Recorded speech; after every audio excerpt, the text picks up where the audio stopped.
Dialogue épisode 2, Maboula Soumaoro. Maboula, comment ça va? Ça va, et vous, Aïssa? Ça va très bien. Du coup, on s'intéresse un petit peu à votre parcours aujourd'hui, à ce que vous faites, à ce que vous êtes. Pour commencer, est-ce qu'on peut répondre à la question, qui est Maboula Soumaoro? Qui est Maboula Soumaoro? Maboula Soumaoro est une femme noire française d'origine ivoirienne, musulmane, qui a grandi en banlieue, qui est née à Paris, qui a beaucoup voyagé et qui aujourd'hui est enseignante. Je suis maîtresse de conférences, voilà. Grandi au Kremlin-Bicêtre? Grandi au Kremlin-Bicêtre, juste à côté. Est-ce que vous pouvez nous parler de cette enfance et de ce début de parcours dans le 9-4? Alors, mes parents sont arrivés de la Côte d'Ivoire dans les années 60. D'abord mon père et ensuite ma mère à la toute fin des années 60. Je suis issue d'une famille nombreuse, on est 7 enfants. Et on a grandi dans une cité... ma mère y est depuis 1974, dans une cité qui est à la limite entre Kremlin et Villejuif. Et aujourd'hui, les jeunes, ils l'appellent Texas. Donc, j'ai grandi à Texas. Et moi, quand j'étais petite, on l'appelait la Cité Rose, parce qu'elle était rose à l'époque. Et voilà, c'était une cité, à l'époque, dans les années 80, plutôt modeste. Entourée, c'était un seul bâtiment, entouré de bâtiments qui appartiennent à l'armée. Et en fait, quand j'étais petite, moi, j'ai jamais vu la différence entre notre bâtiment HLM et les autres bâtiments qui appartenaient à une société de l'armée.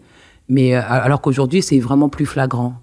Donc, comme si la classe sociale, elle était plus flagrante. Il y a même aujourd'hui des séparations entre ma mère habite toujours dans cet immeuble et les autres immeubles alentour, alors que quand j'étais petite, il n'y avait pas ces barrières-là et tout le monde jouait les uns avec les autres. Je me souviens aussi que quand j'étais petite, c'était vraiment plus blanc, il y avait plus de familles blanches et on était pendant très longtemps 2 familles africaines. Il y avait nous, il y avait une famille d'origine sénégalaise et il y avait une famille aussi qui venait d'Algérie. Voilà, alors qu'aujourd'hui, c'est beaucoup, beaucoup plus mélangé, beaucoup, beaucoup plus pauvre. Je me souviens de familles blanches d'amis qui ont quitté le Kremlin, cette cité, pour aller s'installer dans d'autres endroits qui voyaient comme plus calmes, sauf que la famille en particulier à laquelle je pense, elle s'est installée à Montfermeil. Et ils n'ont pas compris ils ont été très déçus. Ils ont fait construire un pavillon, mais c'était à côté des bosquets. Voilà, donc j'ai grandi au Kremlin. Je suis allée à maternelle, primaire, collège et lycée au Kremlin.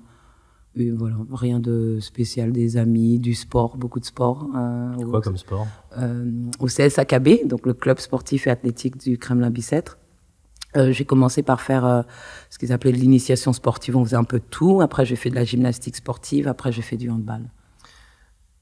Quand on grandit au Kremlin-Bicêtre dans les années 80, une ville limitrophe à Paris, est-ce qu'on a la conscience d'être aux portes de ce qui compte en France ou pas du tout? Ou est-ce qu'on est vraiment en marge?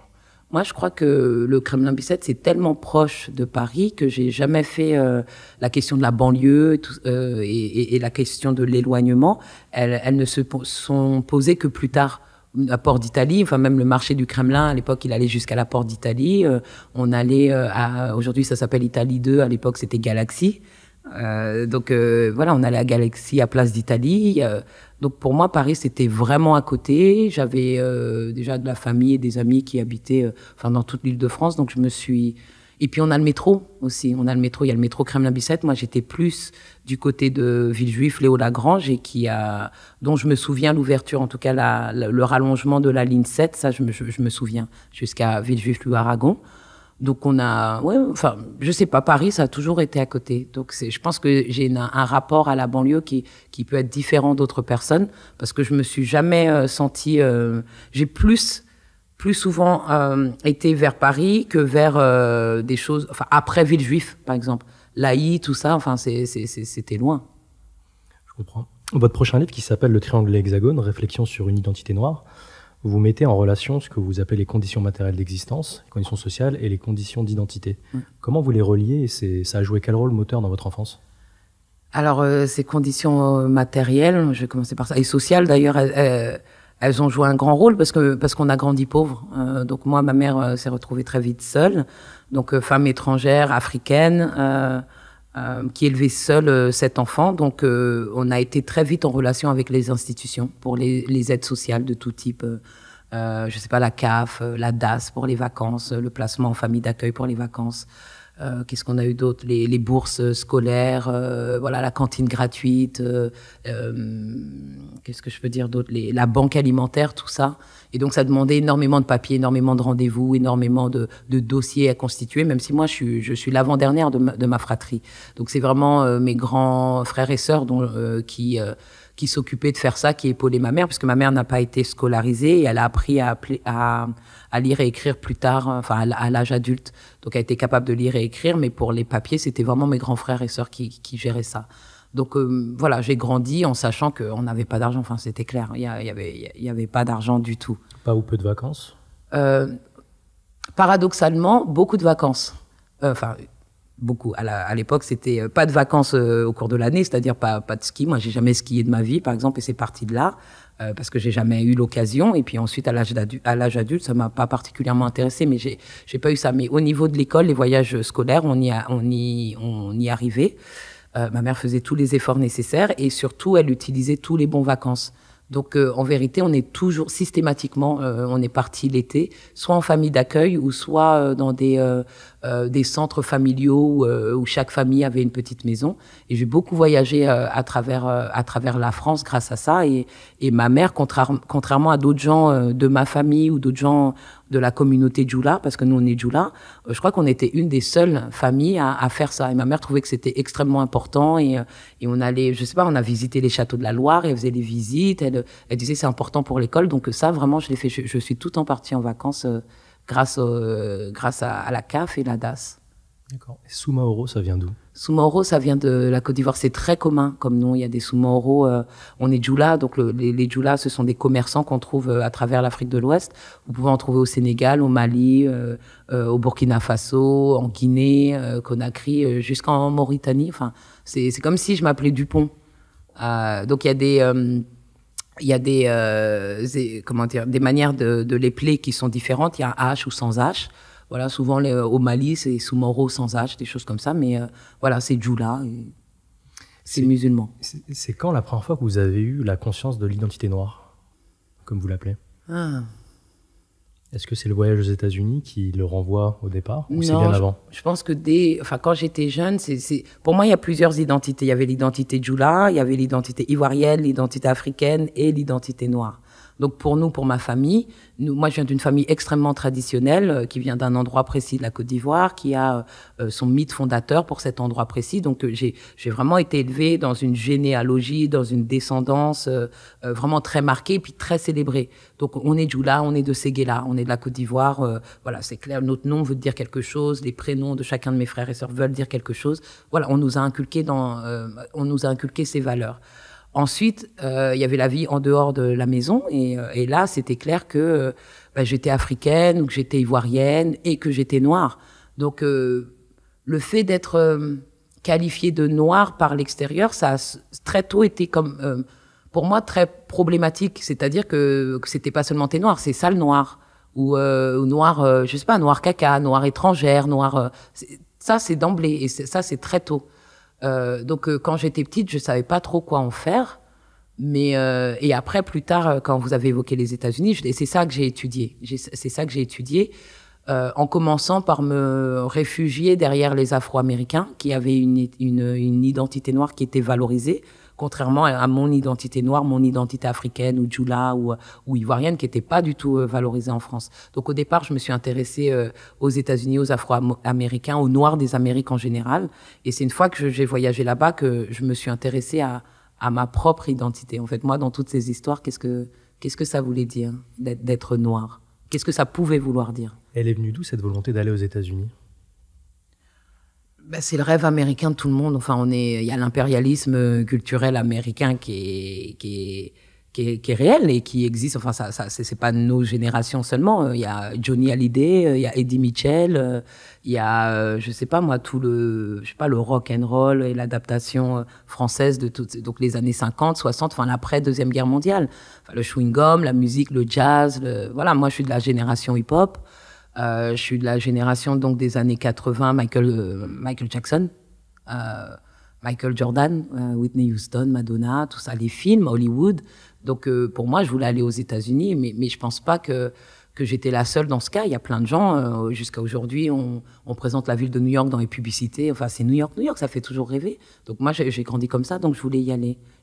Mais j'avais aussi cet intérêt tout particulier pour les Afro-Américains. Donc c'était des Noirs à la mode. Voilà, des Noirs à la mode. C'était pas les Noirs de ma famille, les Africains, enfin tous ceux qui... comme si j'avais absorbé le discours français qui me présentait l'Afrique comme un peu dépassé, trop traditionnel, voilà, avec, je le dis souvent, une sorte de honte aussi qui avoir l'Afrique honteuse peut-être de ses origines. Oui, voilà, de dire je suis pas française, je suis pas vraiment comme ma mère, je suis pas vraiment comme ma famille, je suis noire, mais je suis pas cette noire-là. Enfin voilà, et ça c'était une petite honte là. Ma mère qui parlait notre langue, Djoula, ou les habits, où on mange pas pareil, où ça sent différemment. Voilà, on m'a jamais, avec tout ça, ce que je veux dire, c'est qu'on m'a pas dit dehors, oh c'est super, tu sens bon, oh c'est super, ton prénom il est joli, oh c'est super, je sais pas si où ça. Donc c'est comme si je m'étais réfugiée dans autre chose. Mais ça c'était quand j'étais petite. Aujourd'hui j'ai beaucoup changé sur ces questions. Est-ce que vous pouvez nous parler de l'arrivée à New York justement? L'arrivée à New York, la première fois que j'y suis allée, j'avais 15 ans, je crois. J'y suis allée un été, j'avais tanné ma mère pour qu'elle me laisse y aller parce que j'avais de la famille là-bas et ma mère voulait pas que j'y aille. Et j'ai convaincu ma prof d'anglais, j'étais en 3e, de parler à ma mère parce que j'étais très bonne en anglais. J'avais dit à ma prof que j'avais de la famille là-bas et elle m'a dit il faut absolument que tu y ailles. Et donc, lors d'une réunion parents-prof, j'ai forcé ma mère à venir parce que souvent, ça pouvait être mes grands frères et sœurs qui venaient aux réunions. Mais là, j'ai dit à ma mère que c'était vraiment très important que ça soit elle. Et ma prof d'anglais lui a fait tout un speech en lui disant que j'étais douée en anglais, que pour mes études, ça pourrait m'aider, que si on avait de la famille là-bas, il fallait vraiment qu'elle m'y envoie. Donc, j'y suis allée en mettant de l'argent de côté parce que, comme je disais, j'ai fait beaucoup de sport et après, je suis devenue cadre dans ces clubs de sport et j'étais payée, donc je gardais tout mon argent. Et puis surtout, mes frères et sœurs se sont tous cotisés pour me payer ce premier billet. Et dès que j'y suis arrivée, pour moi, c'était la réalisation d'un rêve. Je me disais, mais j'y retournerai. Enfin, c'était sûr que ça allait pas être l'unique fois. Et c'était être arrivé à New York.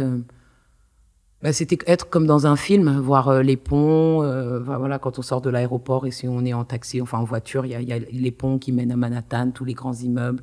On croit que la ville, elle va exploser. À l'époque, il y avait encore les tours jumelles, mais c'est tellement un concentré de bâtiments de Manhattan seulement. On dirait qu'il y a pas assez de place. Quand on voit de l'extérieur, on dirait que tout est collé. Il faisait très très chaud. Je trouvais que ça sentait mauvais. Je trouvais que ça sentait mauvais. Mais il y avait une vie. Mais à cette époque, j'étais encore jeune. Après, quand j'y suis retournée, j'ai découvert les autres, ce qu'on appelle les arrondissements. Donc, j'ai commencé par Manhattan parce que j'étais à Harlem. Mais après, le Bronx, Staten Island, Brooklyn, Queens, même Long Island. Et c'est une ville que je continue à découvrir. Et il y a tellement de vie, il y a tellement de monde. Il y a le monde entier à New York.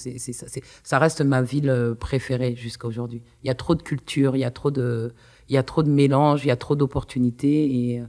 Et vraiment, pour moi, c'était un grand décalage avec Paris, l'Île-de-France, mais bon, Paris, je vais dire, qui m'a toujours un peu ennuyée. Jusqu'à aujourd'hui, je suis pas fan de Paris. Je trouve que c'est trop fermé, trop cloisonné. Ça m'a jamais fait rêver. J'ai toujours trouvé Paris beaucoup plus fermé que les États-Unis. Et je pense que c'est mon approche des États-Unis, de New York. Mon approche de New York en tant qu'immigré, en tant qu'étrangère, on vient avec une autre énergie. Ce qui veut dire que, par exemple, d'autres personnes qui sont natives de New York peuvent trouver New York trop fermé, trop cloisonné. Mais quand on arrive et qu'on est jeune et qu'on rêve et que on se dit je vais tout faire, c'est vraiment une ville, je trouve, où on peut faire des choses.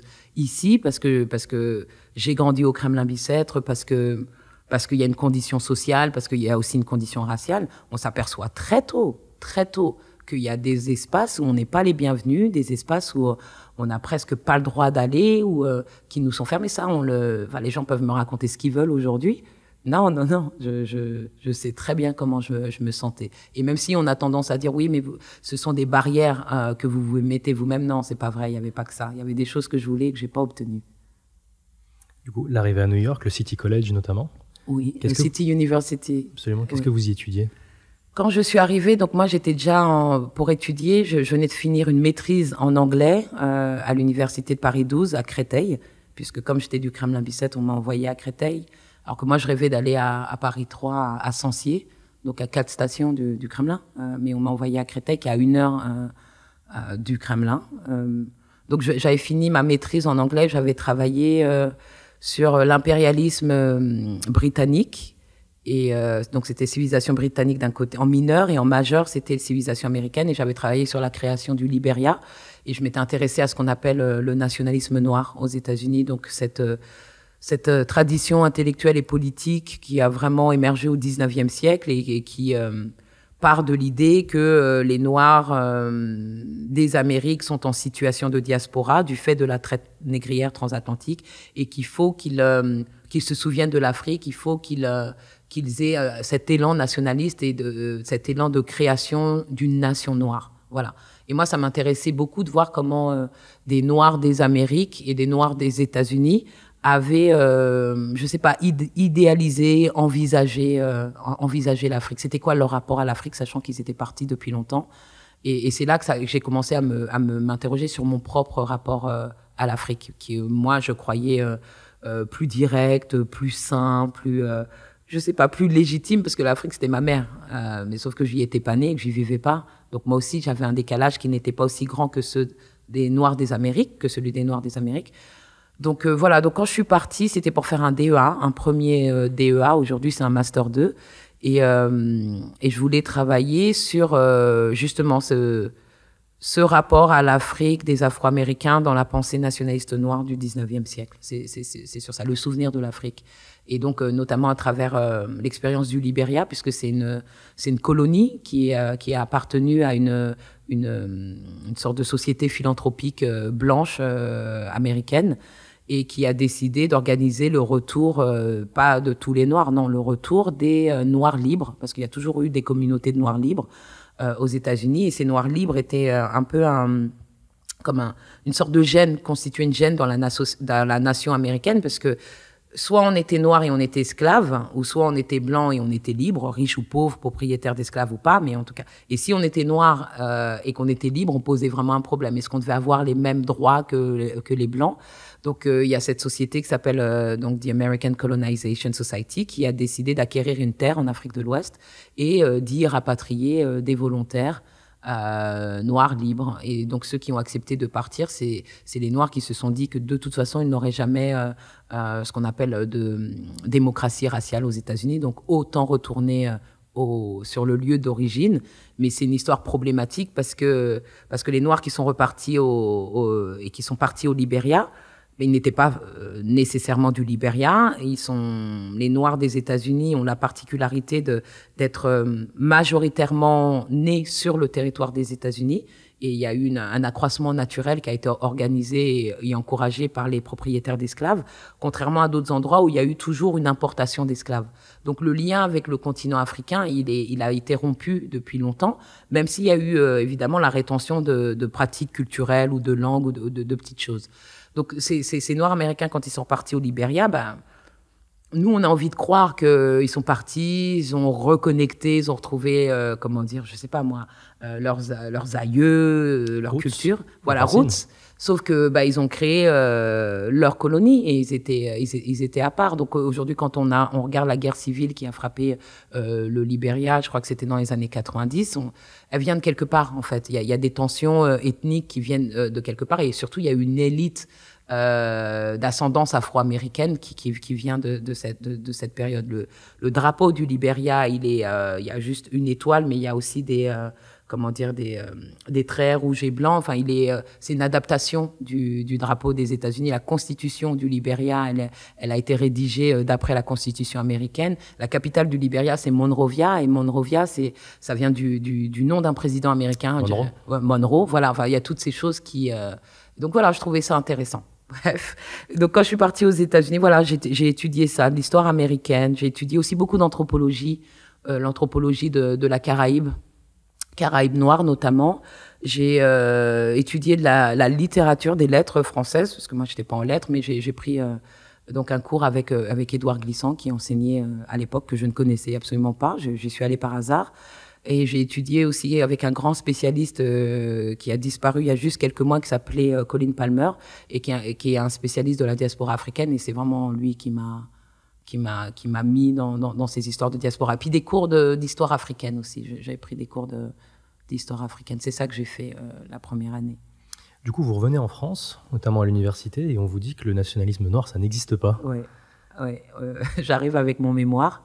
Et donc tous les cours que j'ai suivis, tous les séminaires ont pu être validés pour obtenir les équivalences. Et par contre, mon mémoire, j'ai pas pu le soutenir parce qu'on m'a dit qu'est-ce que c'est que ça en fait. Qu'est-ce que c'est que ça, le nationalisme noir, mais même le terme nationalisme noir n'existe pas.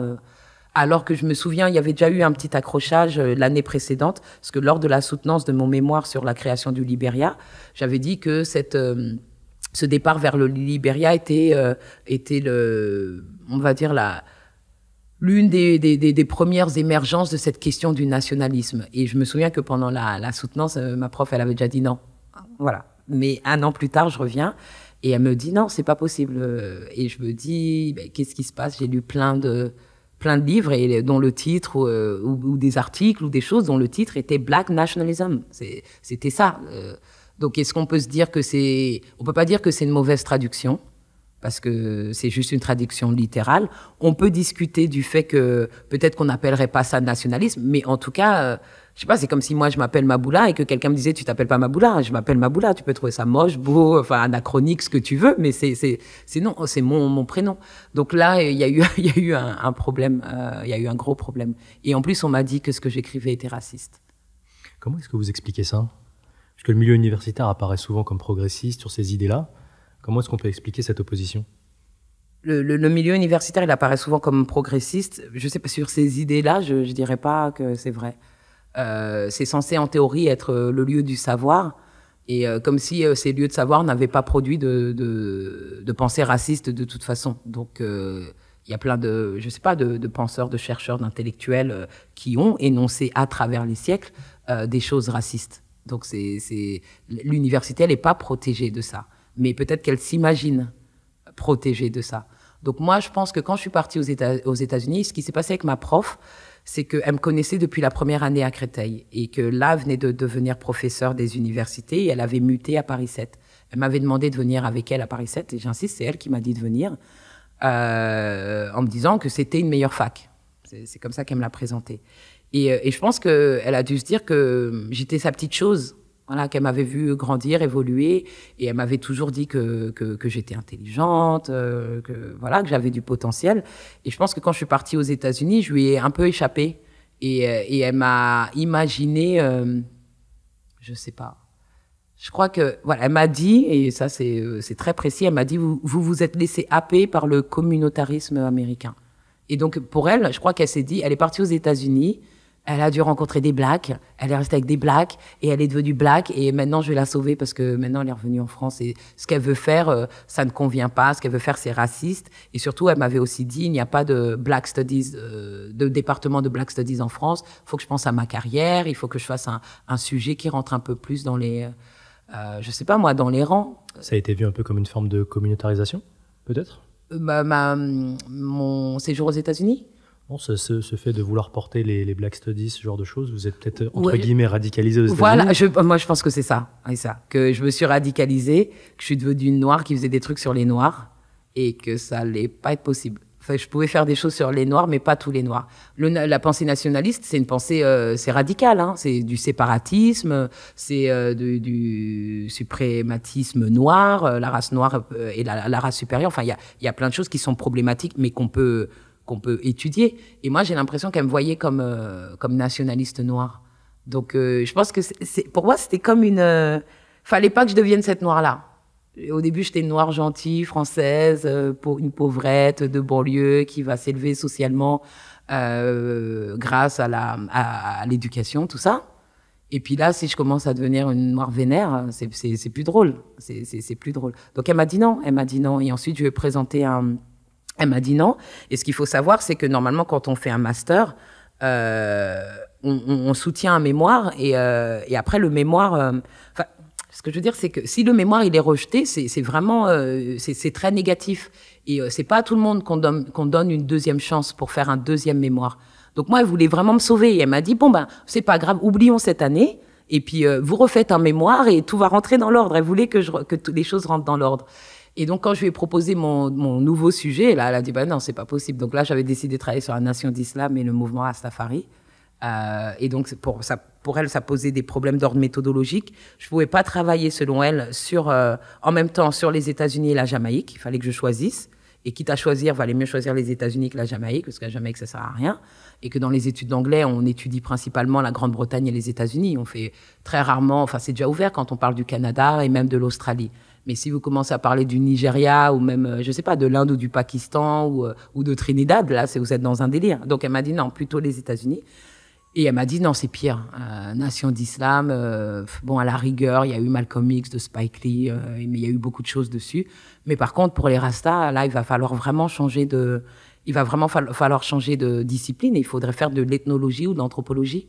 Et moi, vraiment, ça m'a perturbée parce que je me suis dit, qu'est-ce qui se passe? À ce moment-là, je me suis dit, pourquoi je n'ai pas le droit? Voilà, c'était ça ma question. Pourquoi je n'ai pas le droit d'étudier ces choses-là et pourquoi j'ai l'impression que le fait que je sois noire, ça rentre dans cette équation. J'avais l'impression que si j'avais été blanche, on m'aurait peut-être pas ouvert les portes, mais les réticences, elles n'auraient pas été exprimées de la même façon. Là, j'avais vraiment l'impression qu'on essayait de me polisser, en fait. Et donc, je suis partie. J'ai changé de fac. Et de manière très innocente. C'était pas du tout militant. J'étais pas dans une conscience. Tout ça, c'était pas encore très clair dans ma tête. Donc, je me suis pas dit, au nom de mes droits de femme noire, c'est pas ça. Je me suis juste dit, si je fais une thèse de doctorat, il faut que je la fasse sur ces sujets-là, sinon je ne la ferai pas. Donc, pour moi, c'était juste ma liberté individuelle. Donc, j'ai estimé que j'avais le droit d'aller voir ailleurs et on m'a proposé, j'ai demandé autour de moi et notamment une prof américaine avec qui je m'entendais bien, qui avait l'air de comprendre ma vie. Et elle m'a dit, oui, il y a une prof à l'université de Tours qui fait des choses qui pourrait t'accueillir. Et voilà, et c'est comme ça que j'ai décidé de partir. Et pour moi, je pensais pas que c'était une embrouille avec ma prof, alors que pour elle, ça a été une embrouille que je parte. Elle n'arrivait pas à y croire. Déjà que j'aille en province, dans une fac de province, plutôt qu'une fac parisienne. Donc, elle me disait, en gros, ne vous tirez pas une balle dans le pied. Travaillez dans mon département, mais avec quelqu'un d'autre. Je n'en serais nullement vexée. Mais ne faites pas ça. Et moi, je me suis dit, j'en ai rien à faire. Je suis partie. Après, je me suis lancée dans d'autres problèmes avec cette nouvelle prof, mais je suis partie. Mais du coup, ça touche la question justement de l'identité. Pourquoi est-ce qu'en France, on a du mal à dire de quelqu'un qu'il est noir? On dit black, on dit métis, ceci ou cela, mais pourquoi noir, ça pose un problème? Parce qu'il paraît que la France est aveugle à la race. Colorblind? Ouais, colorblind. C'est l'aveuglement à la race et c'est le pacte républicain et que la France, la République française, en tout cas cette 5e République, elle ne fait pas de différence entre les Français. Elle fait une différence entre les Français, les nationaux et les étrangers, mais la communauté française est une et indivisible. Et donc, ça ne compterait pas. La théorie, c'est ça. Et la théorie, elle est très belle. Sauf que dans les faits, je vois même pas comment on peut... Je vois même pas. Moi, c'est quelque chose qui me dépasse. Ça, c'est français. Et je dirais même que c'est français hexagonal. Parce que allons demander aux territoires qu'on appelle les territoires d'outre-mer, comment ça se passe, ce pacte républicain. Je pense que ça, c'est un délire qui est vraiment hexagonal. Si on va en Polynésie française, si on va à Mayotte, si on va à La Réunion, si on va en Guyane, en Martinique, en Guadeloupe, j'aimerais bien savoir comment ça se passe, cet aveuglement au corps. Tout le monde est pareil. Justement, vous défendez l'utilisation d'un terme qui est peut-être qui est une civilisation noire. Oui. On appelle civilisation en général un paradigme qui est commun à un groupement humain. Oui. Comment cette notion-là, elle se concilie dans un pays comme la France qui a en tout cas pendant longtemps, a été monoculturelle et à qui on apprend que nos ancêtres sont gaulois? Je ne sais pas si la France, elle a été longtemps monoculturelle. Je pense qu'elle s'est reconnue comme monoculturelle ou elle a voulu se construire comme monoculturelle. Mais en vérité, je sais pas, ce rétrécissement de ce que représenterait la culture française, c'est assez récent. C'est assez récent historiquement. Quand on parle, par exemple, de la Troisième République et qu'on parle de l'institution française, l'éducation nationale, mais c'est vraiment tout l'effacement des particularismes régionaux, déjà. Ça aussi, ça a été un effacement. Donc, ce qui serait monolithique, en vérité, pour moi, c'est des vraies constructions. Et en plus, la France qui s'est déployée à travers le monde depuis tant de siècles, le monoculturalisme, c'est un vrai mythe. C'est un mythe. C'est un mythe et c'est peut-être un objectif de la France, enfin, une sorte de grosse usine qui fabriquerait cette francité particulière, mais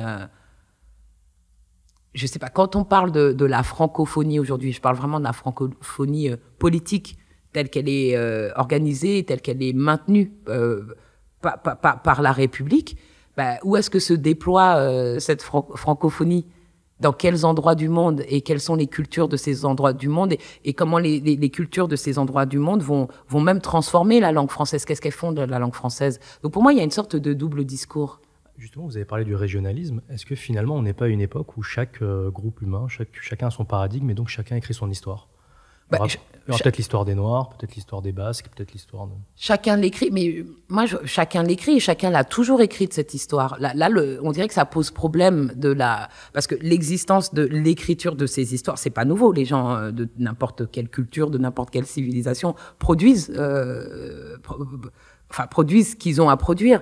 Mais on a l'impression que certaines choses n'ont pas voix au chapitre. C'est ça, et que ça rentrerait en concurrence et que ça minerait une certaine vision de la France. C'est ça qui pose problème. Quand on parle moi je parle des cultures noires, c'est tout. Il y a un moment dans l'histoire de l'humanité où l'identité noire a été créée, elle a été fabriquée. C'est pas à travers l'histoire entière de l'humanité que les gens se sont décrits comme noirs ou se sont décrits comme blancs. On sait exactement à quel moment ça s'est produit. Et on est dans ce moment historique.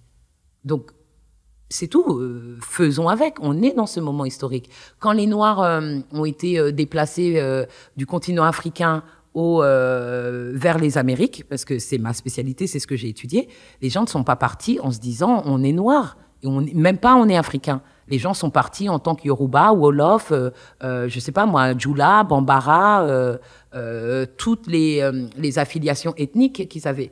Donc, parler des gens en tant qu'Africains ou parler des gens en tant que Noirs, c'est déjà une nouveauté dans l'histoire. Mais c'est réel.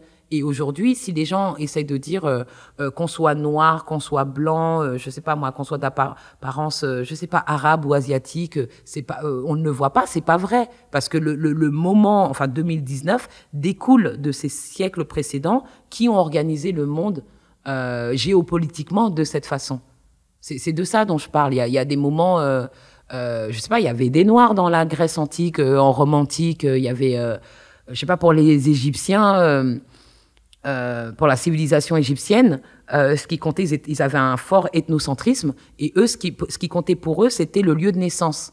Soit vous êtes né en Égypte et vous êtes civilisé, soit vous n'êtes pas né en Égypte et vous êtes barbare. C'était pas une question de t'es noir, t'es blanc, t'es moins foncé. C'était pas ça. Il y a des gens, des fois, on a fait de la différence selon la religion.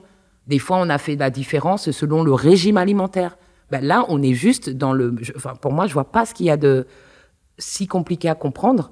On est dans ce moment historique où on a décidé que l'apparence du corps allait avoir une signification sociale, politique et même économique. Et c'est dans ce moment-là qu'on se trouve de l'histoire. Ça ne veut pas dire que ce moment-là durera tout le temps, mais ça veut dire qu'on y est là actuellement. Ça veut dire, si je vous comprends, quand même que l'organisation politique en France, de la Ve République et de la Constitution telle qu'on l'imagine, ne permet pas l'émancipation des communautés. Non, et surtout pas, et ne les reconnaît pas. Et il n'y en aurait pas. Moi, je veux bien. En fait, pour moi, la Constitution, elle me pose aucun problème. Mais si elle était appliquée, moi, si j'étais pas traitée comme une noire, j'en aurais rien à faire de dire que je suis noire. On peut pas me traiter toute la journée comme une noire et après me dire non, t'es pas noire et tout ce qui t'arrive n'a rien à voir avec la couleur de peau, avec la couleur de ta peau. Ça n'a rien à voir. Pourtant, il y a des endroits où on va, où on sait que les corps sont plutôt de telle ou telle apparence. Il y a pas longtemps, je parlais à des étudiants à Tours et je leur disais que fréquemment, maintenant ça fait 10 ans que je suis à Tours en tant que maîtresse de conférence, mais donc ça se produit moins. Mais fréquemment, on a douté de mon statut. J'étais pas la prof, c'était pas moi la prof, ça pouvait pas être moi la prof. Ou si on acceptait que j'étais la prof, je devais être une chargée de cours, ou une attachée temporaire d'études et de recherche, ou une étrangère qui venait des cours d'anglais, qui venait donner, enfin, par exemple, c'est-à-dire que je serais issue des États-Unis, de la Grande-Bretagne ou de l'Australie, enfin, tous ces étudiants qui viennent donner des cours de langue orale. Avant de m'accepter, enfin, c'était pas évident certaines personnes de se dire que c'est elle, cette femme qu'on voit, c'est elle la prof. Pourquoi? Alors que, par exemple, moi, j'ai fait des ménages quand j'étais jeune et on m'a jamais dit c'est pas vous la femme de ménage, on me l'a jamais dit. Ça m'est jamais arrivé. Vous êtes sûr que c'est vous? Vous êtes sûr? On me l'a jamais dit. Donc, qu'est-ce qui joue? Franchement, qu'est-ce qui joue? Qu'est-ce qui joue à part mon apparence? Après, les gens souvent vont me dire oui, mais il y a des métis et tout ça. C'est pas ça. Je suis pas dans l'essence. Je suis pas dans la biologie. En tout cas, moi, je sais qu'avec la tête que j'ai, la couleur de peau que j'ai, je sais ce qui m'est arrivé. Et non seulement je sais ce qui m'est arrivé, mais je l'ai étudié. Parce que parfois, on essaye de disqualifier ce que je dis en disant vous êtes dans l'émotion, vous racontez votre vie. Oui, je raconte ma vie parce que j'essaye de faire sens de ma vie. Et pour faire sens de cette vie, je l'ai étudié. Et au départ, je suis partie des Afro-Américains. C'est ce que je disais au départ. Au départ, je suis partie des Afro-Américains et après, j'ai lu. Enfin, il y a tout un savoir, il y a tout un champ académique sur ces questions. Qu'est-ce que ça veut dire d'être noir? Et être noir en France, c'est pas la même chose que d'être noir, je sais pas, au Sénégal ou en Côte d'Ivoire, ou c'est pas la même chose que d'être noir aux États-Unis ou à la Jamaïque. C'est pas la même chose. C'est pas la même chose du tout. Est-ce que cette vision des choses, elle acte pas le fait que pendant longtemps on a vécu sous le mythe du melting pot? Ouais. Pour ceux qui ne savent pas, le melting c'est le mélange. Ouais. On n'arrive plus sur une vision qu'on appelle aux États-Unis le salad bowl, c'est-à-dire la salade. Il y a différents ingrédients qui sont séparés mais qui font partie du même plat. Est-ce que finalement, on n'acte pas le fait que chaque communauté, entre guillemets, reste dans son coin, mais les individus coexistent? Mais pour moi, c'est pas seulement rester dans son coin. C'est pas. Il y a toujours cette menace d'un communautarisme qui viendrait tout faire exploser. C'est pas. Déjà, le melting pot. Le melting pot, ça veut dire prendre des ingrédients, les faire cuire ensemble. Et donc, la cuisson va créer une fusion. Et cette fusion, ce qu'on va récolter, sera quelque chose, va créer comme une sorte de race ou une espèce nouvelle. C'est ça le melting pot. Sauf que, donc, si on part des États-Unis, aux États-Unis, le melting pot, d'emblée, il est faux. C'est pire qu'un mythe. C'est un mensonge. Un mensonge. Les personnes qui ont créé cette nation américaine, les personnes qui ont créé les institutions politiques des États-Unis, ce sont des hommes blancs et riches. Donc c'est ça, le melting pot, il parle de ce qui ne veut pas dire qu'à la même époque, donc je parle de l'indépendance des États-Unis, donc à partir de 1776, la Constitution, c'est 1787, à partir de 1787. À cette époque, qui est-ce qui décide? Ce sont ces hommes-là. Est-ce que ça veut dire qu'il n'y a pas de femmes? Est-ce que ça veut dire qu'il n'y a pas de femmes et blanches et autres? Est-ce que ça veut dire qu'il n'y a pas de pauvres sur le territoire? Est-ce que ça veut dire qu'il n'y a pas d'Indiens d'Amérique? Est-ce que ça veut dire qu'il n'y a pas d'esclaves ou de Noirs même qui sont libres? Puisque les premiers Africains qui sont arrivés dans le territoire qui allait devenir aux États-Unis, ils sont arrivés en 1619. Cette année, c'est le 400e anniversaire des Pilgrim Fathers. Voilà. Et des premiers Noirs. Donc 1619.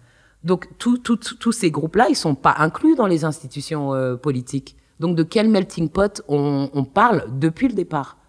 Lequel? Et déjà, même en étant blanc, il faut être riche.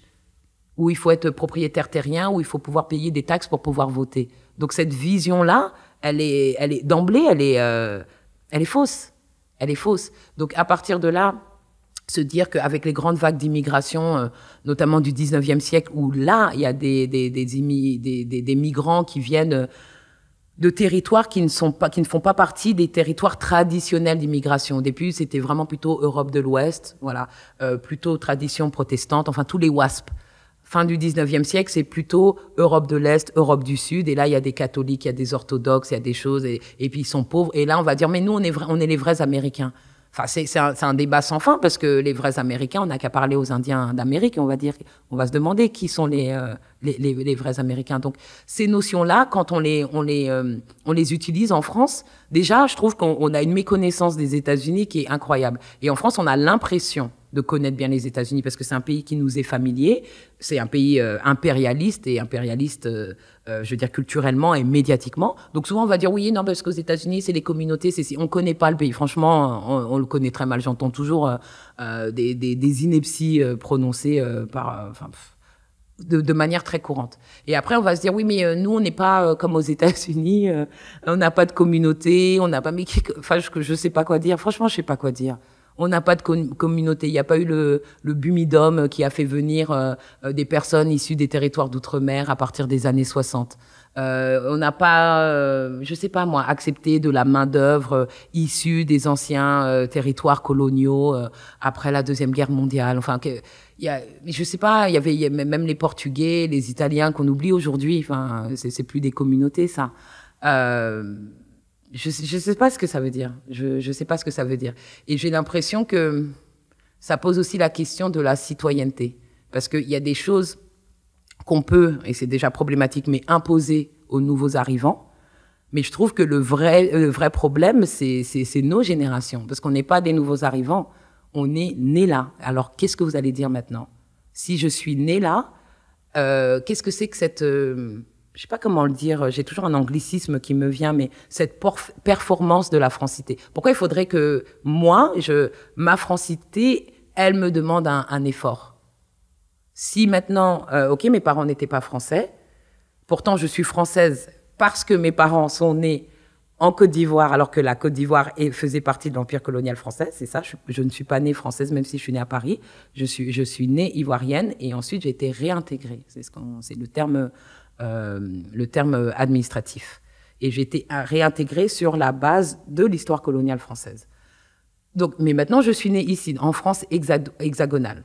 Et donc, qu'est-ce que j'ai à faire pour être française? Pourquoi moi, j'ai des choses à faire? Pourquoi la façon dont je suis ne suffit pas? Parce qu'on est habitué à se penser la France comme un pays laïque, qui ne fait pas attention aux identités ni à la couleur de peau, et que peut-être que ça heurte qu'on revendique une identité qui apparaît comme différente et minoritaire. Mais je suis différente et minoritaire, et qu'est-ce que je dois faire? Qu'est-ce que c'est que cet appel à... Qu'est-ce que c'est que cette injonction au conformisme? Moi, une fois, je me suis retrouvée en train de... Je me rappelle, c'était vers Noël. On a toujours fêté Noël. Voilà, en tout cas, fait un repas de Noël. C'est de l'assimilation, ça. Voilà, c'est de l'assimilation. Enfin, mais voilà, et on a fêté nos fêtes musulmanes, mais on a toujours fait Noël.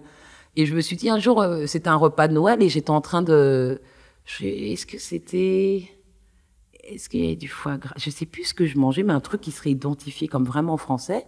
Et nous, on boit du jus de gingembre. Et je buvais du jus de gingembre.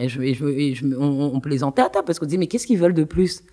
Qu'est-ce qu'ils veulent? Et on fête Noël, là, il y a du foie gras, là, il y a du jus de gingembre. Et c'est tout. Et j'adore le jus de gingembre. Et je le lâcherai pas juste parce que c'est pas française. Ça m'empêchera pas, je sais pas, de boire je sais pas quoi. J'allais dire de la grenadine, mais je suis même pas sûre que la grenade, ça vienne même pas de territoires qui sont même pas hexagonaux, mais qu'on a assimilés comme français. Mais qu'est-ce qu'il veut? Enfin, voilà, moi, ma question, c'est pourquoi il faudrait que je fasse quelque chose en plus? Si je suis née là, que j'ai grandi là, et que, voilà, c'est le sang. On en revient au droit du sang. Je crois que c'était le droit du sol. Et qu'est-ce que ça veut dire de revenir au sang? Qui parle de biologie et d'essence dans ces cas-là? Qui parle de généalogie? C'est le sang, la France? Je sais pas. Sur la question des États-Unis, moi, il y a une question que j'aurais aimé vous poser. C'est un des débats qui anime la primaire démocrate en ce moment aux États-Unis. C'est la question des réparations. Mmh. En France, c'est quelque chose qui apparaît comme un petit peu inaccessible. François Hollande l'avait rapidement abordé pour dire que l'esclavage, ça avait été très triste, mais qu'en termes de réparation, c'était pas totalement envisageable, car on peut pas mettre un prix à cette souffrance-là. Qu'est-ce que vous en pensez? Non, mais déjà, si on a du mal à parler de la race en France, et si on a du mal à parler de cette histoire coloniale et esclavagiste, c'est sûr que c'est pas sur la question des réparations qu'on va pouvoir dire des choses. Pourtant, c'est une question politique et intellectuelle, même si on laisse de côté le politique. Intellectuelle, mais c'est une question dont la légitimité ne peut pas être niée. C'est-à-dire que il y a tellement de paradoxes. Il y a tellement de paradoxes en France. Déjà, la France, c'est le seul pays occidental qui a aboli l'esclavage de foi. Donc, je trouve qu'on a un rapport très ambigu à la question. Il a fallu 2 abolitions. Il y a eu l'abolition de 1794, le rétablissement de l'esclavage par Napoléon, et ensuite la seconde abolition de 1848. Il n'y a que la France qui a fait ça. On est partagé sur la question, on va dire. Et donc, j'insiste sur ça parce que dans l'histoire française qui est valorisée, qui est mise en avant, qui est enseignée, on célèbre autant la Révolution française que Napoléon. Donc, qu'est-ce qu'on dit? La Révolution française a aboli l'esclavage. Qu'est-ce qu'on dit? Napoléon, c'est l'Empire français, enfin, toutes ses conquêtes, mais c'est aussi le rétablissement de l'esclavage. Donc, à quelle partie ou à quel segment de la société on s'adresse ou on ne s'adresse pas quand on célèbre ces deux moments de l'histoire française. Mais pour revenir à la question des réparations et des questions des paradoxes et des contradictions, il y a la loi Taubira de Lannon qui, depuis 2001, reconnaît l'esclavage comme crime contre l'humanité. Quand il y a la commission d'un crime, il y a la question des réparations, n'importe quel crime. Et pourquoi, quand on parle de la question de l'esclavage, on ne peut pas entendre cela, cette logique, mais toute simple. Il y a eu une reconnaissance d'un crime, donc quelles peuvent être les formes de réparation? On ne peut même pas en discuter. Les réparations, ça peut être financier, ça peut être, je sais pas, de plein d'autres types, mais on a l'impression que c'est la question financière qui pose problème. On ne peut pas mettre de prix. Pourtant, on sait très bien économiquement ce que l'institution de l'esclavage a rapporté. Donc, c'est quoi tous ces calculs ou cette impossibilité de calculer? L'esclavage, au-delà de toutes ces souffrances et ces atrocités humaines, c'était un système économique. C'était un système économique. Les États-Unis ont failli se diviser en deux sur cette question de l'esclavage. La guerre de sécession, elle est autour de l'esclavage. Les États du Sud, les États confédérés, ne veulent pas perdre cette manne financière que représente le travail des esclaves et la production des esclaves. C'est pareil pour la France, c'est pareil pour la Grande-Bretagne qui, quand elle abolit l'esclavage, verse des indemnités aux propriétaires d'esclaves. En France aussi, il y a eu quelques cas d'indemnisation pour les propriétaires de plantations et de ce qu'on appelle des habitations dans le monde français au moment de l'esclavage. Je pense à même Haïti, l'indépendance d'Haïti. Au moment où Haïti, se déclare indépendante et éjecte tous les Français, tous les propriétaires de terres et d'esclaves de l'île, Haïti a payé des réparations à la France. Donc déjà, normalement, ce sont ceux qui sont vaincus qui payent des réparations.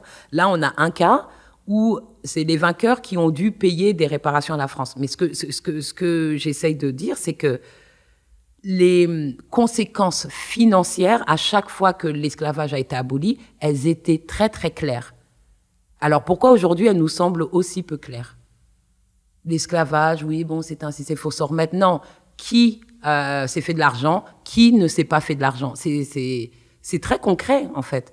Donc, je vois pas pourquoi à un moment, ça devient très philosophique et très abstrait. On ne pourra pas, vous savez, la douleur. Il n'y a pas que la douleur. Il y a la question économique, il y a la question des terres et il y a la question plus générale de la distribution, la répartition des richesses dans une société. Ce serait quoi, du coup, une forme idéale de réparation? Ah, mon Dieu. Moi, je pense beaucoup à la culture et à l'éducation, l'enseignement. Je pense beaucoup à la question de la répartition des richesses en général, des terres. Et il faudrait une sorte de refonte, mais vraiment profonde et radicale de nos sociétés, du regard qu'on porte sur les corps de ces sociétés. Ça, pour réparer tout ça, il faut s'y confronter. Il faut s'y confronter. Donc ça, je sais pas. Quand on regarde les statistiques sociales dans les territoires dits d'outre-mer et qu'on regarde les taux de chômage, les taux d'échec scolaire, les taux d'incarcération, et tout, il faut réparer tout ça. Pour moi, ça serait aussi de la réparation. Si après les gens, je sais pas, se disent, on va faire des calculs et puis qu'il y a de l'argent et que on va se dire je sais pas, les descendants d'un tel, pourquoi pas aussi. Mais pour moi, c'est pas que de l'argent, mais c'est aussi de l'argent. J'évacue pas la question financière. Quand il y a eu la Deuxième Guerre mondiale, il y a des familles juives qui ont été spoliées, qui ont reçu des réparations. Quand on pense à la création d'Israël, de l'État d'Israël après la Deuxième Guerre mondiale, c'était la réparation. Donc on a trouvé à travers l'histoire des formes de réparation. Ça ne veut pas dire que ces formes de réparation ne peuvent pas être problématiques. On sait très bien ce que l'État d'Israël, sa création, ce qu'elle coûte, et pour les Palestiniens notamment, et voilà, et les problèmes internationaux que ça a mis en avant. Mais en tout cas, l'idée, c'était une réparation. C'était une réparation. Donc, on sait, quand on veut, on sait, on n'a qu'à s'y mettre, je sais pas, demander à des gens de se réunir, créer des commissions. Enfin, on n'a qu'à réfléchir à la question. C'est impératif. Il faudrait peut-être pas créer une commission si on a envie que ça se règle. Non, c'est clair. Non, je voulais dire, mais il y a des fois, j'ai mon petit côté où je crois aux institutions. Moi aussi, j'aimerais y croire, mais des commissions efficaces. En tout cas, réfléchir. Là, il y a eu. J'étais très impressionnée aux États-Unis par la tenue de la première rencontre de la commission créée autour de cette question des réparations. Et j'ai regardé, ça a duré au moins, enfin, c'est plusieurs heures. Et ils ont interrogé des historiens, des économistes, des journalistes. Il y avait même un étudiant. Enfin, il y a des fois avec des gens qui avaient des avis partagés. Mais en tout cas, ils ont commencé cette conversation. Et c'était un élu de la Cour suprême qui, pendant des décennies, tous les ans, essayait de faire passer, en tout cas, de mettre en place cette commission, et il n'y arrivait jamais. Et là, maintenant, il est à la retraite anticipée, notamment pour un problème de scandale sexuel, enfin, MeToo, enfin, voilà. Mais en tout cas, il faisait ça. Et cette année, pour la première fois, il y a eu cette commission, et au moins en parler. Pourquoi même en parler, c'est difficile. Et j'ai l'impression que ce silence imposé montre, vraiment pointe vers la gravité de la situation. Sinon, on en parlerait, on pourrait en débattre. Là, on peut même pas en débattre. Vraiment, pour moi, c'est aussi une forme de négationnisme. C'est-à-dire que, je sais pas, quand on regarde l'ampleur de la traite négrière et de cette institution de l'esclavage, et ses ramifications, c'est le fondement de l'économie occidentale moderne. C'est le fondement de l'économie capitaliste, du monde occidental. C'est ça, la traite négrière. Les premières usines, c'est le nom qu'on donnait aux forts où on stockait les esclaves sur les côtes africaines. C'était ça, dans le monde anglophone, les factories. Les premières factories, c'est les forts d'esclaves. C'est ça qu'on appelait les usines. Dans la France d'aujourd'hui, comment on peut répondre à quelqu'un qui vous dirait moi, j'ai mis personne dans les fers et je ne suis pas responsable de cette histoire. Ouais. Mes ancêtres étaient peut-être aussi opprimés à leur manière, socialement, économiquement. Je n'ai rien à voir là-dedans. C'est trop facile. C'est trop facile comme réponse. C'est comme si on disait... je sais pas. C'est comme si, aujourd'hui... il y avait une prise d'otage en France, quelque part, une prise d'otage et perpétrée par un groupe étranger qui en veut à la France et aux intérêts de la France. Et elle vous prend, vous et moi, en otage. Est-ce que vous pensez qu'à ce moment-là, ça servira à quelque chose de dire ah, mais moi, c'est pas moi la France, j'ai pas voté pour Macron, non, mais moi, en plus, je suis maltraité en France parce que ça servira à rien. D'une manière ou d'une autre, directe ou indirecte, je bénéficie de la politique française, de la politique extérieure française. Vous voyez ce que je veux dire? Donc si... alors moi, j'ai mis personne en fer, mais la France et... Comment dire? La prospérité, la richesse de la France en tant qu'État-nation s'appuie aussi sur cette histoire. On en bénéficie tous. Il n'y a pas de... il y en a plus que d'autres. Il y en a à des degrés plus élevés que d'autres, mais on est tous coincés dans cette histoire. C'est pas la peine de dire c'est pas de ma faute. C'est comme si moi je me disais mais moi non plus, j'ai pas été, je ne suis pas descendante d'esclaves. Mes parents sont de la Côte d'Ivoire, je peux encore retourner en Côte d'Ivoire et je pourrais dire ça, mais premièrement je n'en sais rien parce que je ne sais pas de qui dans mon ascendance est parti. Souvent, les Africains ont longtemps dit, les Africains du continent, oui, bah, c'est l'histoire, on va dire, des Antillais, mais c'est pas la nôtre. Mais si, l'Afrique a perdu aussi quelque chose.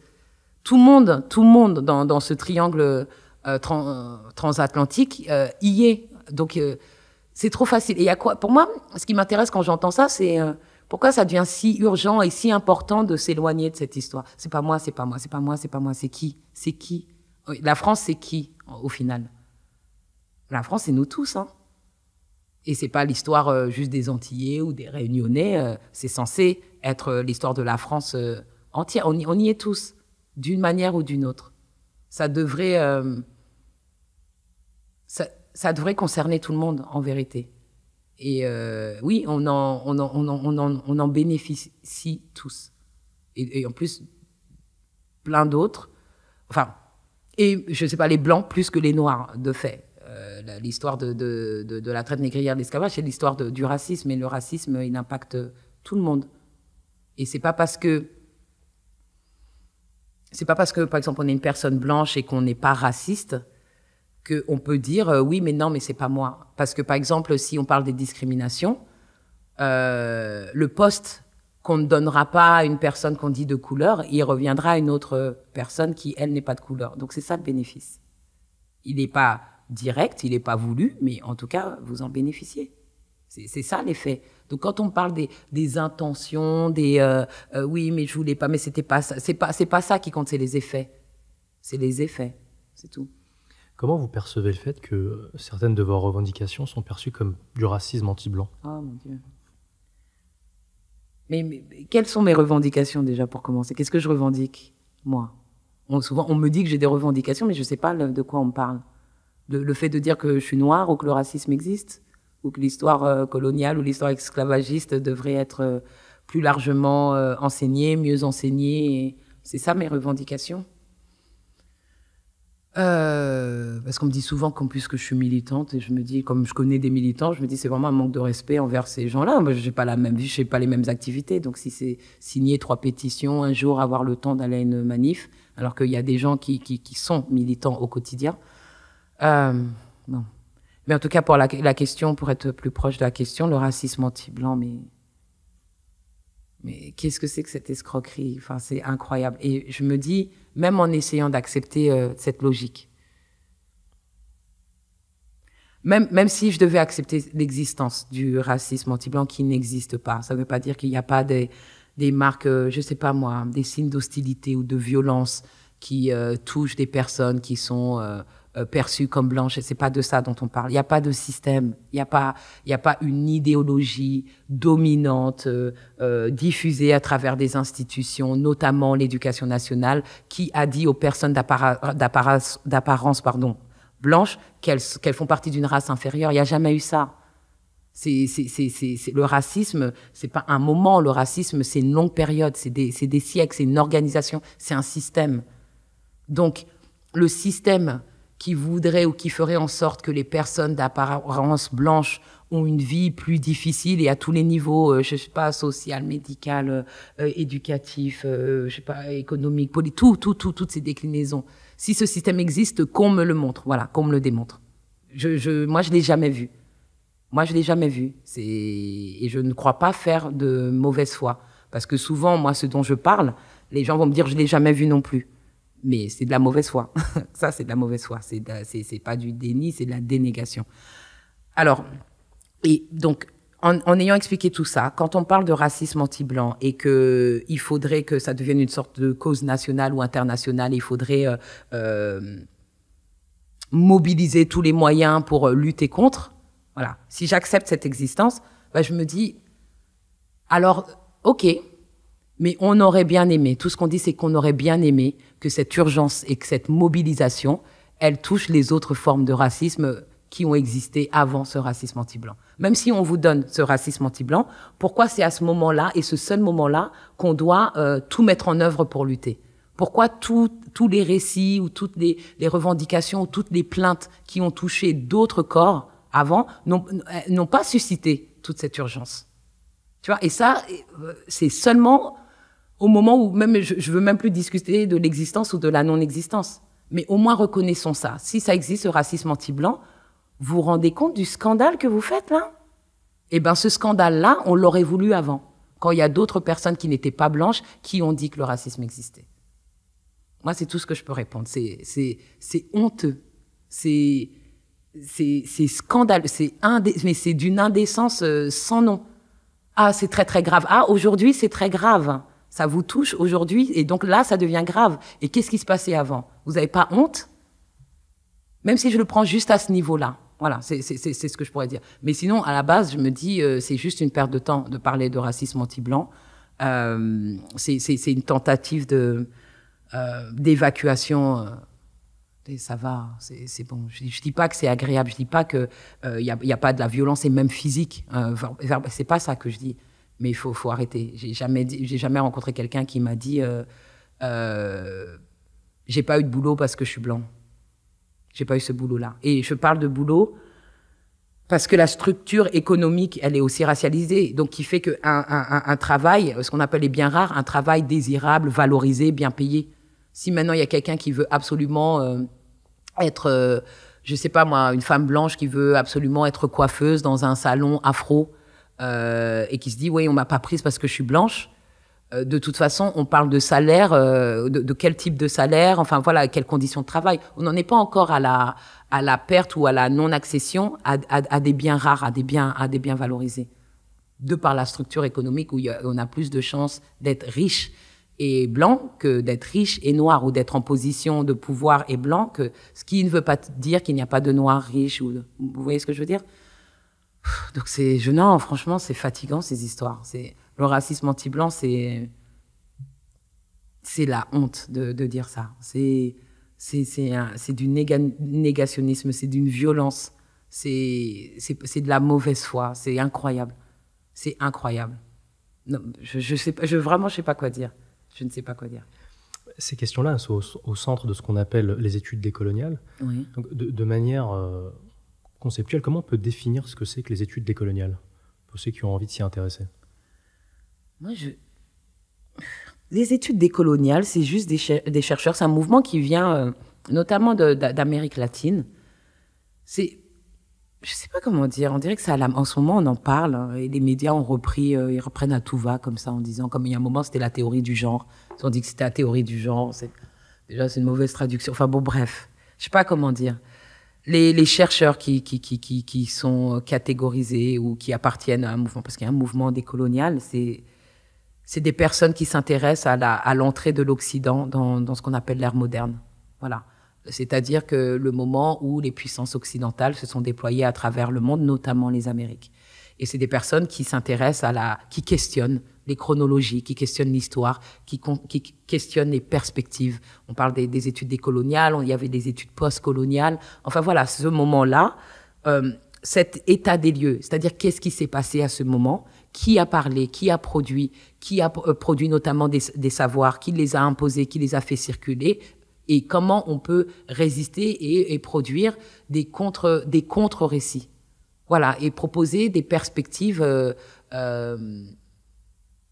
qui viennent non seulement interroger, questionner ces récits dominants, mais qui viennent les enrichir. C'est tout, qui viennent les enrichir. Si on dit Christophe Colomb, il est arrivé dans les Amériques en 1492, ben pourquoi pas se dire et quelle est la mémoire des Amérindiens de cette arrivée? Qu'est-ce que eux aussi ont-ils à nous dire? On parle de l'arrivée de Christophe Colomb dans les Indes. Ils ont appelé ça les Indes. C'était déjà une erreur. On peut parler de tout ça, de ces termes. Aujourd'hui, on parle des Indiens. On n'était pas dans les Indes. Je veux dire, c'est des choses aussi basiques, aussi fondamentales. Donc, pour moi, la pensée décoloniale, c'est vraiment remettre en cause les savoirs tels qu'ils ont été produits, tels qu'ils ont circulé depuis cette ère moderne qui a mis en relation plusieurs continents de manière inédite. Voilà, c'est ça, et je vois pas en quoi c'est un danger. Enfin, si, je vois pour qui ça peut être un danger. C'est Gramsci qui disait que les victoires idéologiques précédaient toujours les victoires politiques. Ouais. Est-ce que vous travaillez à des victoires politiques? En diffusant vos idées, en portant vos combats? Est-ce que c'est juste votre contribution un petit peu à la pensée, ou vous préparez des victoires politiques pour des changements de société, pour les gens que vous défendez? Moi j'ai 43 ans, donc je le dis parce que je trouve que mon âge compte. C'est-à-dire qu'à 43 ans, je pense avoir perdu quelques illusions. Voilà, je pense qu'il y a 20 ans, j'étais beaucoup plus radicale et que j'envisageais, je sais pas, un jour une révolution totale qui va transformer totalement tout. Maintenant, franchement, je prends toutes les petites victoires, je les prends. Donc j'ai toujours le souhait de changement profond, mais j'ai l'impression que, voilà, peut-être qu'aujourd'hui, voilà, à 43 ans, je me dis, ça va peut-être pas se passer comme ça. Ça va peut-être pas se passer aussi radicalement, aussi subitement, et même quand on pense ne serait-ce qu'à la Révolution française et ses limites, quand je pense à la Révolution américaine et ses limites de toute façon. Donc je sais pas quelles ont été les révolutions radicales qui ont qui ont créé quelque chose de vraiment pérenne. Il y a toujours cette contre-révolution derrière. Donc aujourd'hui, franchement, je me dis que oui, la production de savoir et la dissémination de savoir, ça contribue. Ça contribue. Je sais pas plus tard qu'hier, j'ai croisé une doctorante. Je sais pas en tout cas, c'est une femme noire et elle a une 30aine d'années. Elle essaye de finir sa thèse et elle me racontait à quel point c'était dur et on a discuté et elle m'a dit et elle s'est effondrée à un moment. Elle pleurait. Elle pleurait parce qu'elle me disait c'est dur, on comprend pas ce que je fais, je suis pas épaulée. Et je me disais, j'ai l'impression de me retrouver dans la même situation. Enfin, que sa situation, c'est la mienne d'il y a 20 ans. Et aux yeux de cette étudiante, je représentais une avancée. Enfin, j'étais comme un modèle. Et voilà, elle me dit, on attend ton bouquin et j'espère que... Enfin, voilà, on est là, on te suit. Donc, si moi, je suis un modèle, alors il y a deux solutions. Soit je me dis, oui, je suis un modèle, oh là là, je déchire et c'est super, je suis un meilleur. Ou soit je me dis, oh là là, même moi, avec toutes ces frustrations, avec tout, même ça, c'est un modèle. Mais qu'est-ce qu'il y a du travail à faire? Qu'est-ce qu'il y a du travail à faire? Et oui, il faut continuer à enseigner, continuer à essayer de faire des choses, continuer à publier. Et voilà, mais, il faut continuer. Vous parlez à l'instant de modèles. Est-ce que vous pensez qu'aujourd'hui encore, les descendants d'immigrés, entre guillemets, ont besoin de référents culturels valorisants, de modèles, comme vous dites? Est-ce qu'on en a vraiment besoin? Est-ce que le danger, c'est pas de s'inscrire dans des modèles qui nous décevront un jour? Non, je crois que les modèles, c'est important. Pour les jeunes, pour les enfants, pour les êtres humains, on a tous besoin. On est en construction, on a besoin de modèles. Un modèle, c'est juste quelqu'un qui nous inspire et quelqu'un qui nous montre que c'est possible. C'est tout. J'ai vu telle personne, quelle qu'elle soit, qui faisait ça et ça m'a donné envie de le faire. Et donc, moi, je pense qu'on a besoin... Bien sûr qu'on a toujours besoin de modèles, mais on a besoin de plus de modèles. On a besoin d'une plus grande diversité de modèles. C'est pas, moi, je suis pas seulement... Enfin, je fais partie de cette génération d'enfants d'immigrés où, pour nos parents, voilà, le Graal, c'était l'éducation. C'était, il faut le bac, il faut faire des études supérieures et il faut devenir avocat, médecin, journaliste, enfin, voilà, classe moyenne, respectable. Mais... Moi, j'en suis plus là. Je me dis, et si les enfants, ils veulent devenir... alors, il y en a qui sont devenus footballeurs. Quand j'étais petite, c'était pas un modèle de réussite. Pour nos parents, c'était pas t'es footballeur, t'as réussi ta vie. Non, c'est aujourd'hui. Donc, il y a eu ce nouveau modèle. J'ai envie de faire de la musique, j'ai envie d'être artiste. OK, mais pour moi, il n'y a pas que ça. Si t'as envie de devenir sculpteur, si t'as envie de devenir astronaute, si t'as envie de devenir... plus on aura de modèles et mieux ce sera. Plus on arrivera à obtenir cette idée vraiment entière, cette idée pleine de l'humanité. J'ai le droit de faire ce que je veux. J'ai le droit de faire ce que je veux, et notamment les choses qui sont valorisées dans nos sociétés. Mais là, je sais pas, je pense à la chorégraphe Bintou Dembélé, qui est d'origine sénégalaise, et elle est danseuse hip-hop, et c'était une breakeuse de malade, et là, elle vient de chorégraphier l'opéra-ballet Les Indes galantes à l'Opéra Bastille. Et pourtant, je suis sûre que quand elle a grandi, ses parents, ils ont dû lui dire à un moment, t'en as pas marre de tourner sur la tête. Et elle est arrivée à l'Opéra Bastille, et en plus, elle a fait de la belle danse hip-hop, et toutes les danses hip-hop, même en incluant enfin, il y a des breakers, il y a des vogueurs, il y a des crumpers, il y a tout, la danse hip-hop la plus large et la plus riche possible. Et je suis sûre qu'à un moment, on lui a dit, on n'est pas venu en France pour faire ça, Bintou, qu'est-ce qui t'arrive? Donc, s'il y a quelqu'un qui est à fond dans la danse et qui un jour arrivera à l'Opéra Bastille, qui a des locaux enfin, je me dis juste des locaux de malades, il y a des moyens en France, et qui pourra exprimer son art comme il veut, sans se dire... Pour moi, j'étais contente de voir Bintou Dembélé et son travail aux Indes galantes. Maintenant, mon rêve, c'est de voir un spectacle hip-hop qui n'a pas besoin de l'opéra-ballet pour se faire légitimer, et qui aura droit aux grandes scènes et aux grandes salles de répétition avec la baie vitrée sur tout Paris, dans l'Opéra Bastille et dans l'Opéra Garnier, qu'ils iront dans ces opéras comme ils veulent. Voilà, ça aussi, c'est des modèles. Et je pense que ça compte d'en avoir, mais les plus divers possibles. Qu'on puisse imaginer les gens autrement que, je sais pas moi, rappeurs ou footballeurs. Mais si les gens veulent être rappeurs, moi, j'ai aucun problème avec... Enfin, j'ai grandi dans le rap. J'ai aucun problème avec le rap, j'ai aucun problème avec le foot, mais qu'on ait le choix, Est-ce que ça passe par une meilleure visibilité dans les médias, dans le cinéma, dans tous Au début de notre entretien, on a parlé de ce qui faisait rêver, de ce qui fait rêver justement la jeunesse. Est-ce que ça passe par une réforme, je ne sais pas, quelque chose de plus représentatif qui donne envie c'est une révolution, là. Dans les médias, la question qui se pose, c'est la question de la représentation. Et on peut dire, il y a plein de choses qui sont montrées, mais comment sont-elles montrées? Et quel format doivent-elles avoir pour être montrées? Moi, je suis pour que les gens puissent avoir accès à ces médias, surtout ces grands médias, ces médias mainstream, mais de manière libre. Et pas... Moi ce qui me plaît, c'est ce que je voudrais, c'est la fin du complexe. La fin d'un complexe. C'est pas mettre un terme à l'idée qu'il faut que je sois d'une certaine façon pour pouvoir mériter ma place dans les médias. Parce que ça n'a rien à voir avec le mérite. Ce n'est pas seulement une question de mérite. C'est seulement pour certaines populations, et ça peut être lié à la classe, à la classe sociale, à la race, enfin ce que vous voulez. Mais pour certaines personnes, il faudrait s'élever ou mériter cette entrée. Alors que il y a plein d'incultes dans les médias qui sont là, il y a plein de gens qui racontent n'importe quoi, et ils ont juste les codes qui sont acceptés. Moi, je suis pour cette ouverture des médias et à la diversité, pas le terme tel qu'on l'utilise politiquement, mais à la richesse. Les gens, il y a de la beauté dans toutes les classes sociales. Il y a de la beauté dans tous les corps et dans toutes les apparences. Il y a de la beauté dans toutes les langues. Donc pourquoi ne pas pouvoir arriver dans certains cercles fermés, libre et la tête haute. Voilà, moi souvent, puisque j'ai eu cet accès aux médias mainstream, voilà, on va souvent me renvoyer le fait que, évidemment, alors avec mon âge aujourd'hui ou avec les diplômes, ou voilà, je sais comment parler, m'exprimer, je connais ces codes, je les ai appris. Mais je dis toujours que je viens du Kremlin-Bicêtre, et je dis toujours que j'écoute du rap, et que j'écoute pas Abdel Malik, enfin j'écoute du rap. On parlait tout à l'heure du 9-4. Moi, j'ai grandi avec la mafia Quinfri. Il y a même pas de...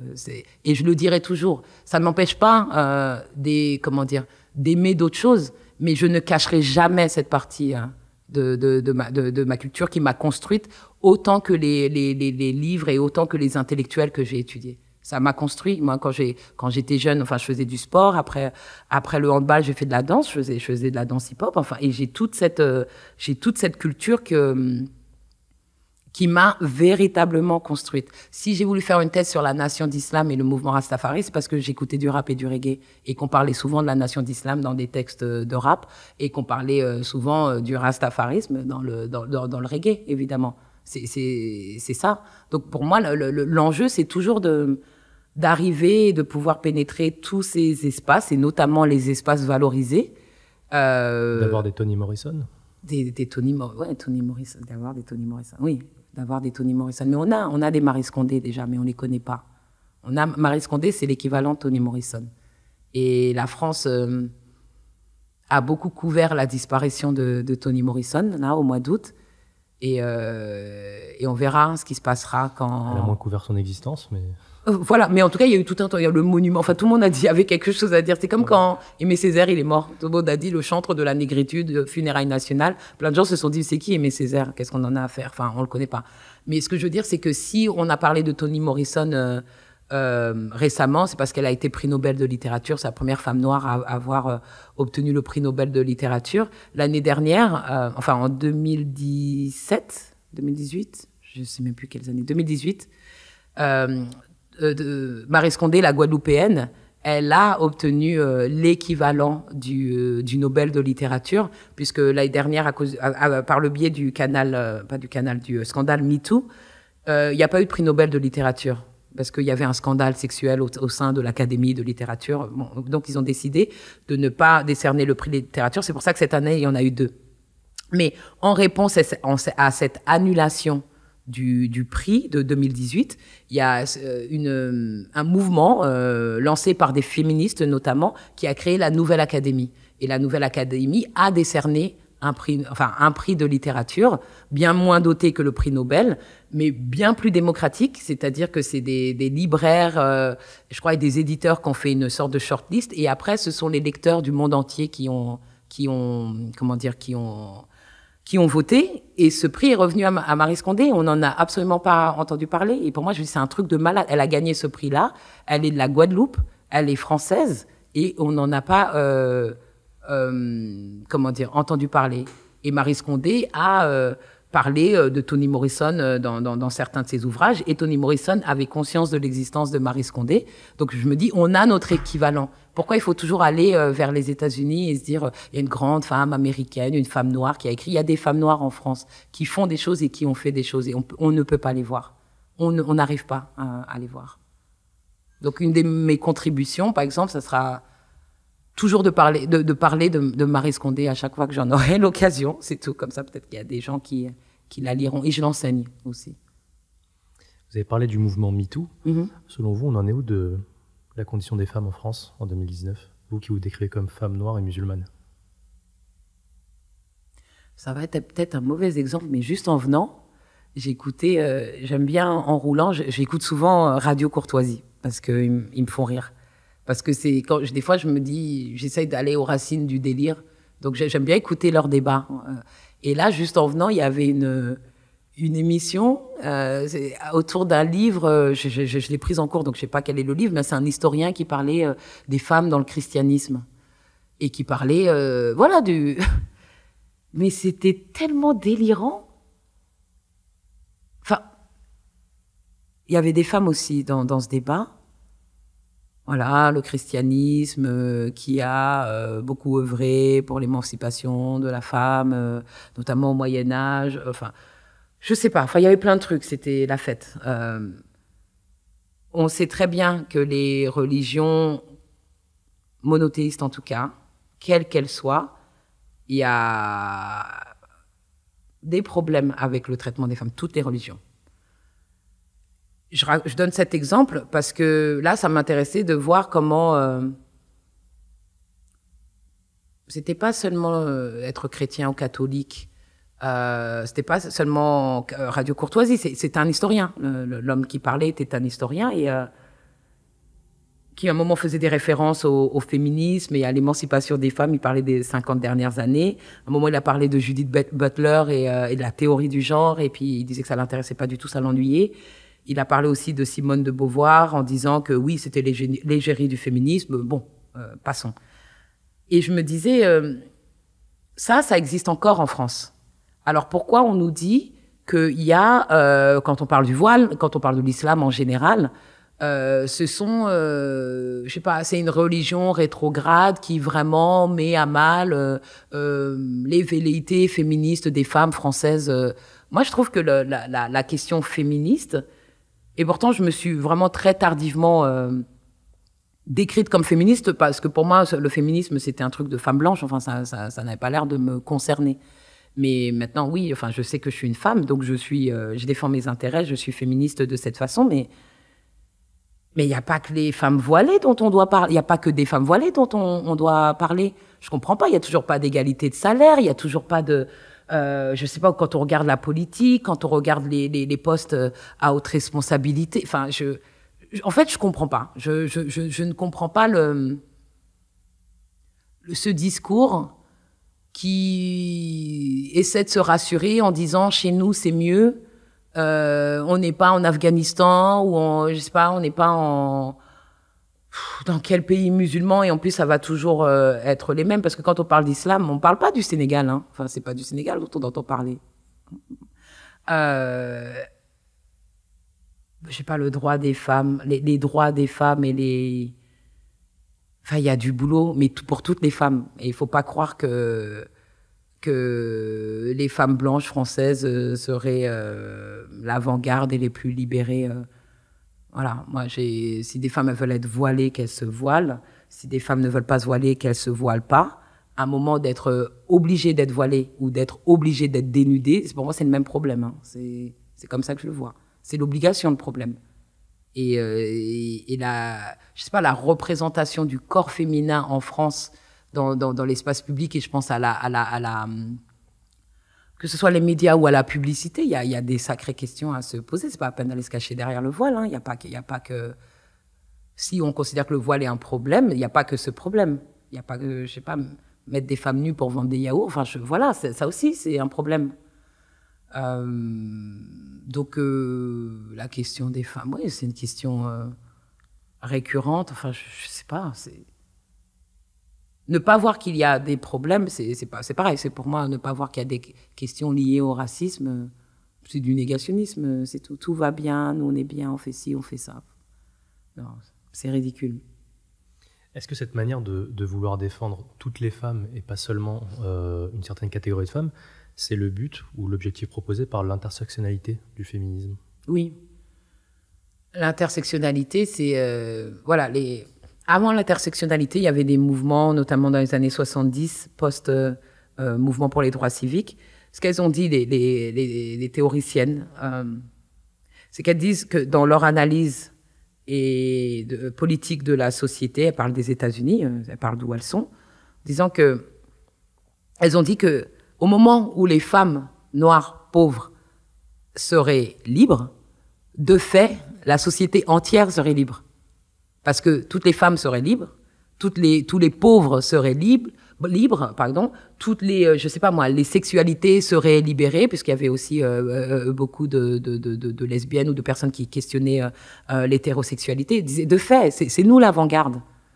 C'est nous l'avant-garde, parce que si vous avez un féminisme raciste, il n'y aura que certaines femmes qui seront libres et d'autres qui seront laissées de côté. Si vous êtes dans la lutte sociale, eh ben vous allez laisser certains groupes raciaux de côté. Voilà, c'est nous qui incarnons. Voilà, c'est nous qui sommes à cette intersection. Après, Kimberlé Crenshaw, elle arrive, c'est à la fin des années 80 et c'est une spécialiste du droit et elle parle de l'imbrication des différentes formes d'oppression et de domination. C'est pas une cumulation. C'est comment ça marche. Comment, je sais pas moi, une femme blanche de classe moyenne ou supérieure peut être féministe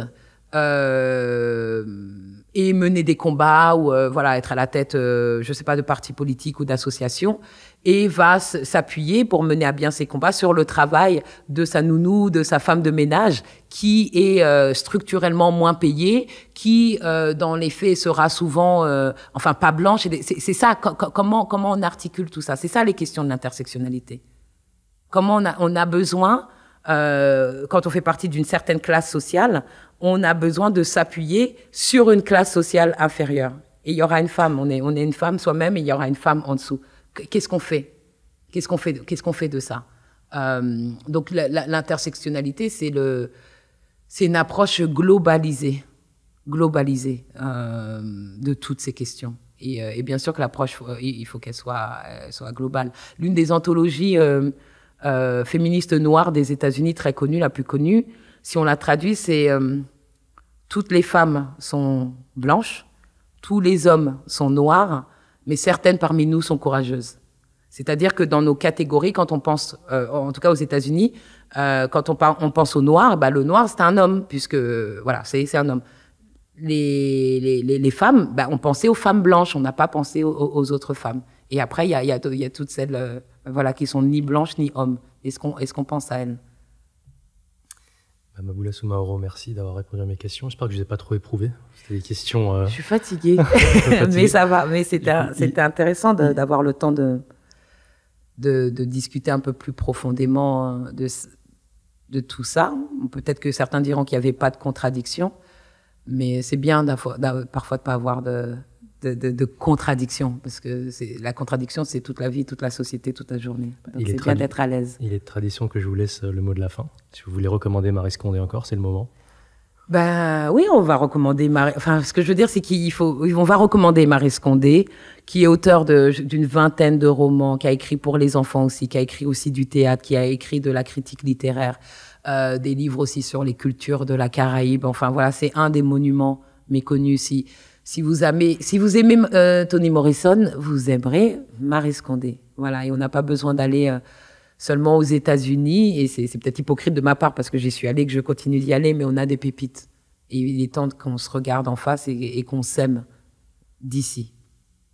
Merci. Merci.